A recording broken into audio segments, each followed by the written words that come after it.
Hi అండి. ఒక మాస్టారు స్కూల్ అండ్ కాలేజెస్ రీఓపెనింగ్ టైంలో 5th స్టాండర్డ్ నుంచి ఇంజనీరింగ్ స్టూడెంట్స్ వరకు ప్రతి ఒక్కరి దగ్గరికి వెళ్ళి ఒక పెన్ని ఒక పెన్సిల్ని చూపించి ఈ రెండిటి మధ్యన తేడా ఏంటి అని అడిగేవారు. దానికి చాలా మంది పిల్లలు పెన్సిల్ ఖర్చు తక్కువ, పెన్ ఖర్చు ఎక్కువ అని, అలాగే ఇంకొంతమంది మనం పెన్స్లో చాలా రకాలు ఉంటాయి, ఇంక్ పెన్ అని, బాల్ పాయింట్ పెన్ అని, కానీ పెన్సిల్లో అలాంటి రకాలు ఉండవని ఇలా చెప్పుకుంటూ వెళ్ళారు.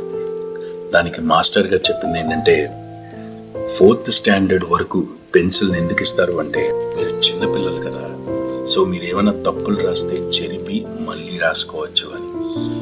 ఒకసారి 5th వచ్చాక మీకు అవగాహన శక్తి ఉంటుంది, సో ఏది తప్పు ఏది ఒప్పు అని తెలుసు. కాబట్టి తప్పు రాసే ముందు కానీ చేసే ముందు కానీ ఆలోచించి ఆ తప్పు చెయ్యకుండా సరైనది చెయ్యాలి, అలా చేయడం నీకు అలవాటు అవ్వాలని పెన్ ఇస్తారని చెప్తారు.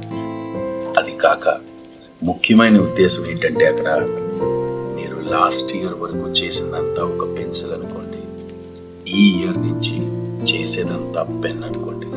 లాస్ట్ ఇయర్ చేసిన తప్పుల్ని చెరిపేయండి, ఈ ఇయర్ తప్పు లేకుండా పెన్తో జాగ్రత్తగా చేయండి అని ఒక చక్కటి అనుభూతిని, అలాగే చక్కటి మెసేజ్ని పిల్లలకి ఇచ్చారు.